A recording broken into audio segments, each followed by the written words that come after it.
Good morning, beauties all over the world. It's your girl in the transitional times of summer to fall or autumn.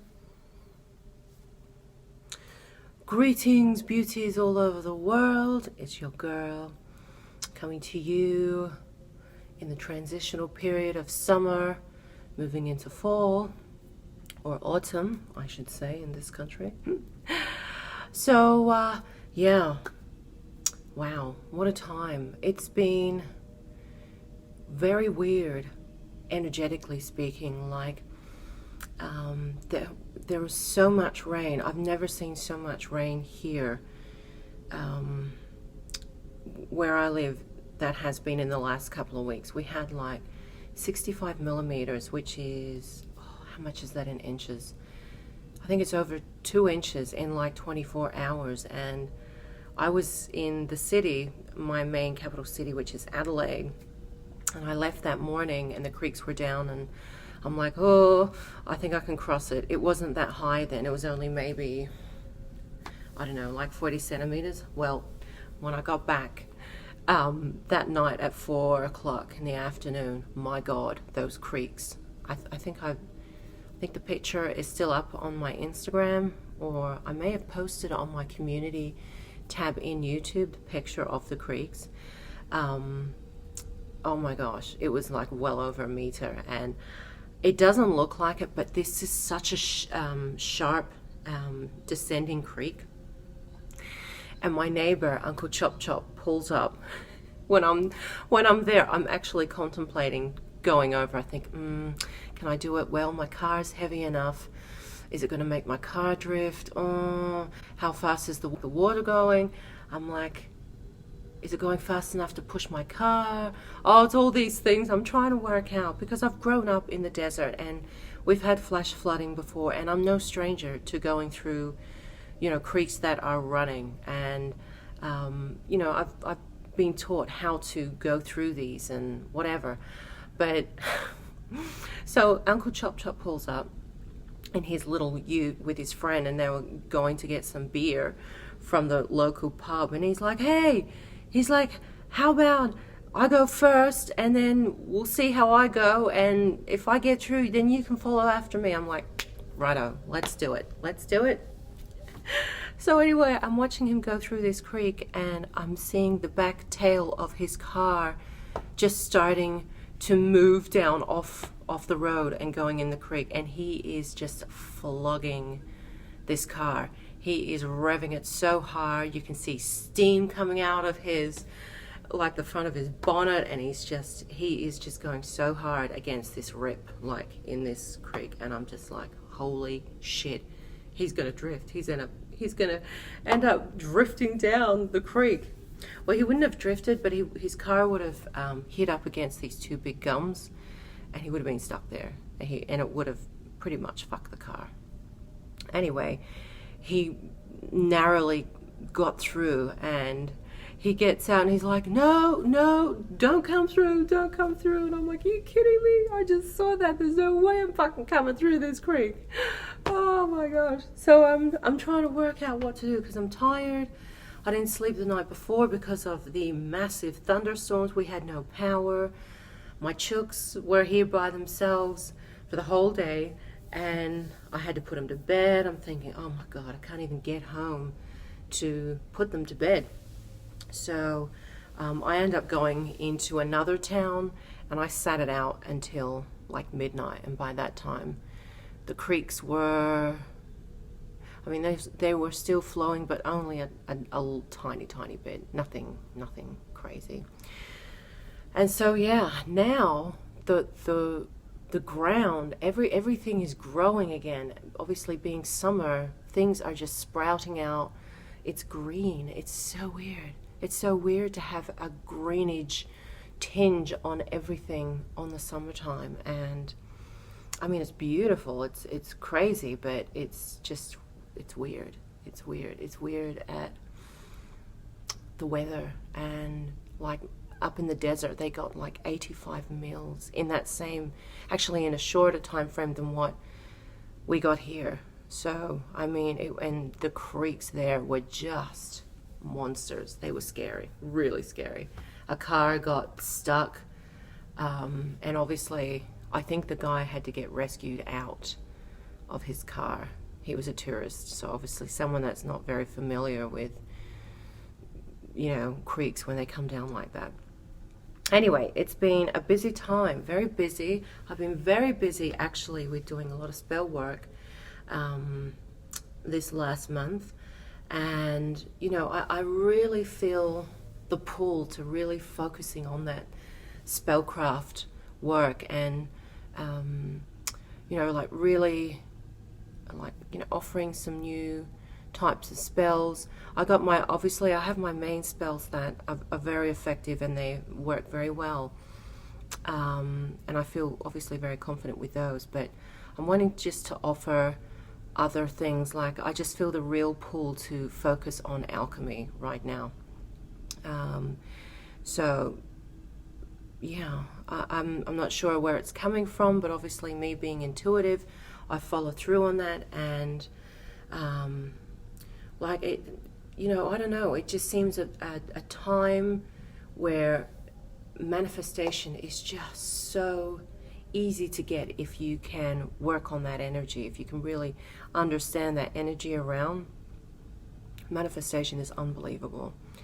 And I see it, and it's ridiculous at how quick and how easy things can unfold if you are very empathic to the energy that is around. I don't know if it's just here or if you guys, maybe you're feeling it where you are, but for me, it's ridiculous, the manifestation.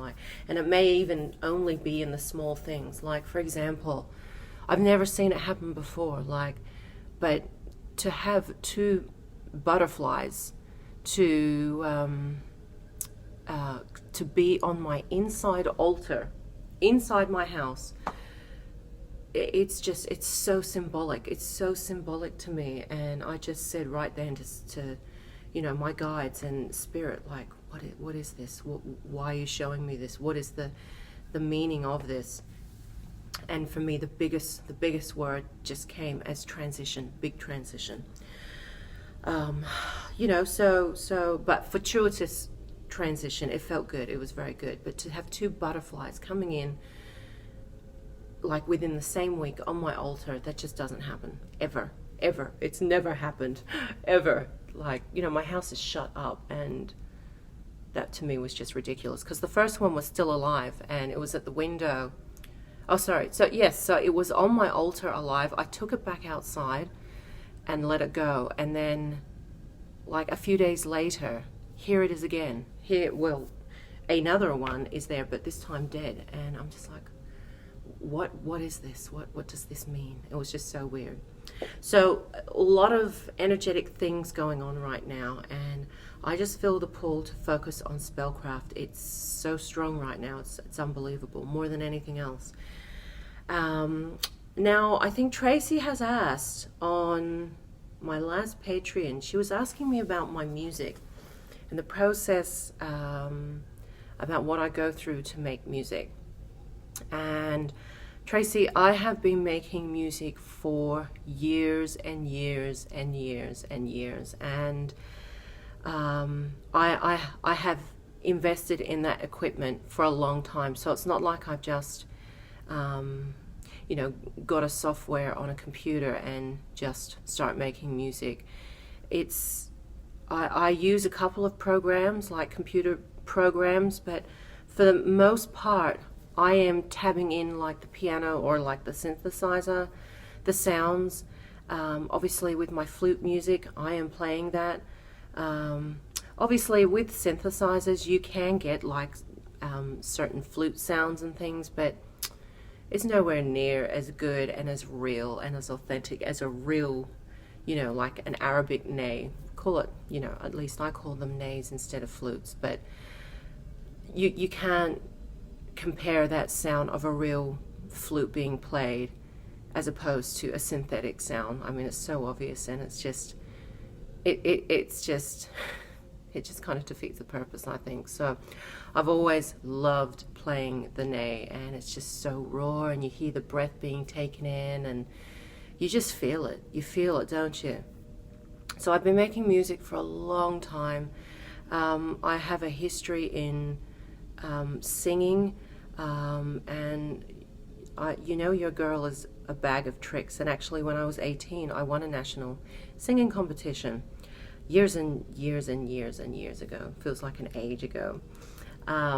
So I've always been very musical, and I'm, again, very intuitive with the music type of side of things. I've never really been much of a reader. I've always had that attunement by my ear, and if I hear something, I can play that, or that type of, you know, intuitive musical style.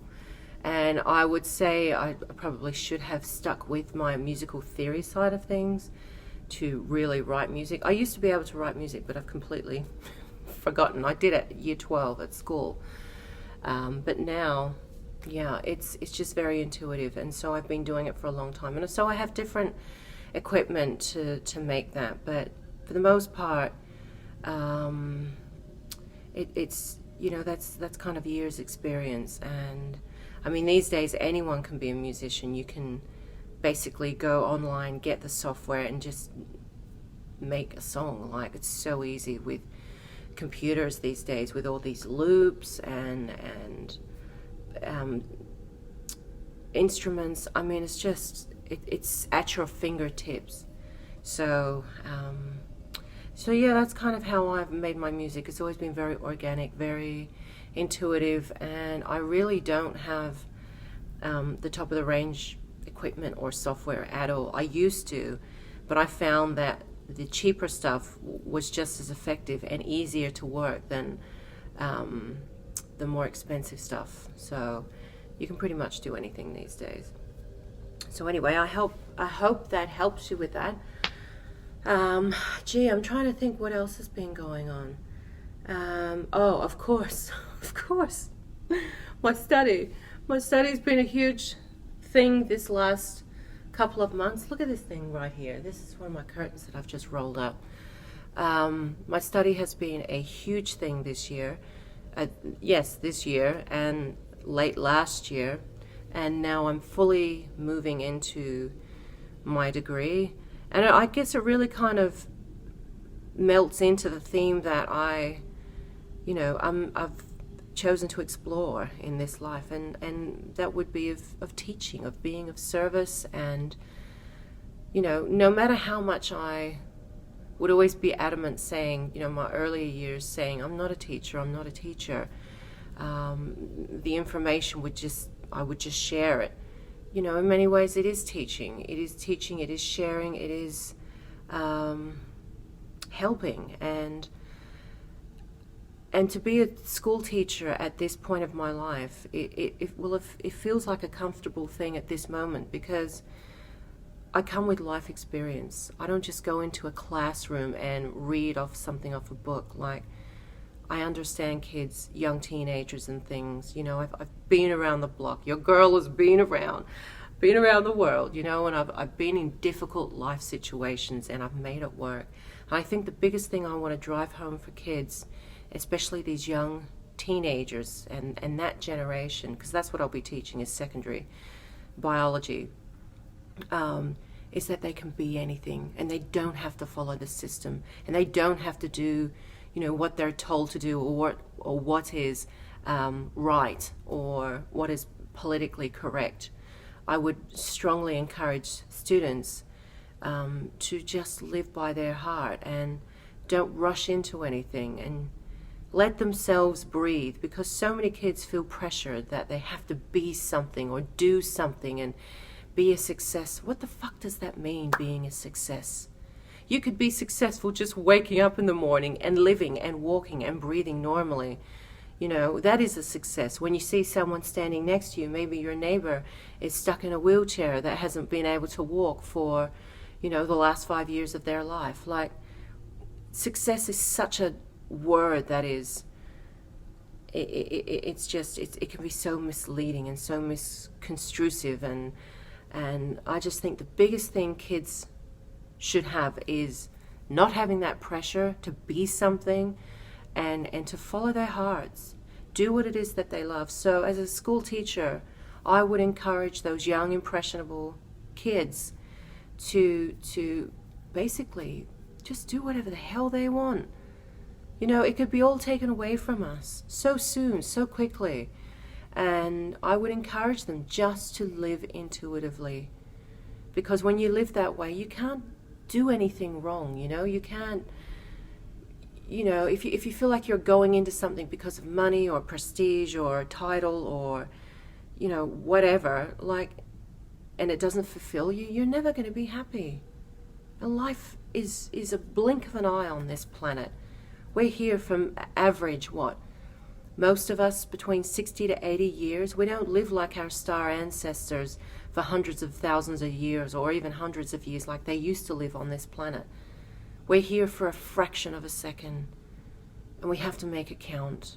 We have to live like, you know, nobody's watching us, living like we're in love every day, you know, and living hard like that, living like that, living intensely, living with passion, following your dreams and forgetting what anybody else says or what opinions they pass on it.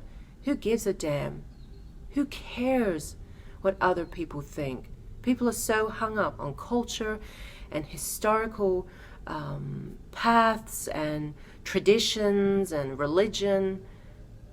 No. Times are changing. You're going to see in the next 10 years how this world, oh shit, you know, I think about it and I just think enjoy the bees, enjoy the butterflies, enjoy the good weather, enjoy the clean water, because believe me, our problems are going to be much more serious than worrying about. Gosh, okay, sorry about that. I ran out of memory, of course, on my iPhone.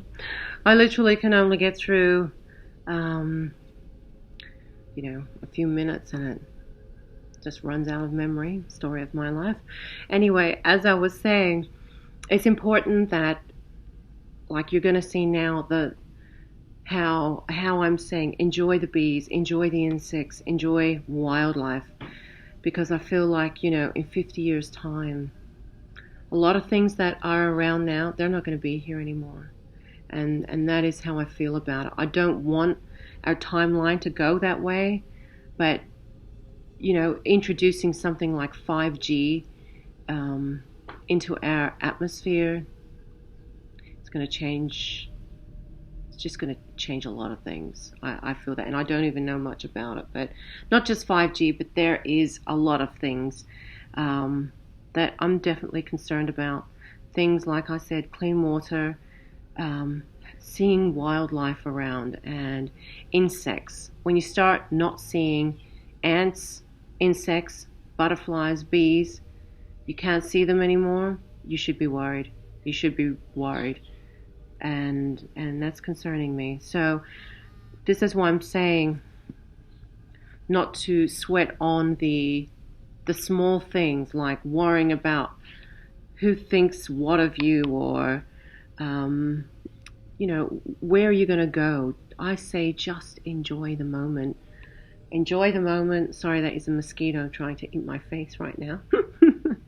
Try and enjoy the moment and live for the moment, and do what it is that makes you happy, and what you should be doing in the world. You know, like I said, your time is short, and this is it. This is it. Enjoy it and make it count. And, you know, for me, I feel like life should be simple. It should be kept simple, and no one should ever put themselves in a situation, like I'm speaking more financially, that they cannot afford to be in, because that is just, money shouldn't be stressed out about anyway. Like, money is such a cruel thing. Where did that go? Money can be such a cruel thing in how it just locks and binds people into a situation that is just so highly stressful, especially if you've got family, and you know, you've got these big commitments. And so I feel like life should be kept simple. Finance should be kept simple. Don't be spending or borrowing money that you can't put back like straight away, basically. I've never ever spent beyond my means, and I think that's a good thing to live by. So keeping your life simple and realizing how lucky you have it here. You know, you're walking, you're eating, you're breathing. There's so many people that are so much worse off, and you only realize that unless you've been in a situation where you're out, your boat sunk in the middle of the ocean and you're out there treading water for like 24 hours. And sometimes a big situation or a big experience like that just kind of puts everything in perspective. Like when I was robbed in Moscow, just thinking to myself, holy shit, like, how am I going to get through this? Like everything was taken from me. And I was the furthest place away from this country. And I just thought, how am I going to make this work? And I did, but oh my God, does it put life into perspective for you in a very quick and very sharp way. It puts life into perspective. So anyway, I would just encourage you, as I always do, to, to really just live for the moment, live your dreams, do what makes you happy, and it doesn't matter what anybody else says or what anybody else is doing. Follow that intuition. I wish intuition was taught at schools, to really encourage people to live passionate lives. I think that's the most important thing, is to live passionately, whatever it is. It could be anything. But that should be like the crux, the impetus of everyone's life, is to live passionately and don't live by conditions and what everybody else is doing or what everyone else seems to think is correct. Yeah. So anyway, you know what? I might finish this education degree and realize I don't want to be a teacher anymore. Anyway, I'm enjoying the process right now, so I am following that present intuition. Who knows what the future will bring with someone like me? I can be very impulsive, you know that. So anyway, I trust my intuition right now, and I'm just following it through. So I'm looking forward to starting my next semester, which is going to be in a week. And yeah, getting straight back into it. Anyway, I'm going to move before I get eaten by these mosquitoes that are in my house, and all I can think of is that I have my windows open and I have plants everywhere, and I seem to think that they're attracted to the moisture and me. So anyway, I send you my love, my blessings, and may you always, always be blessed by the supreme truth and love of the cosmos, as always.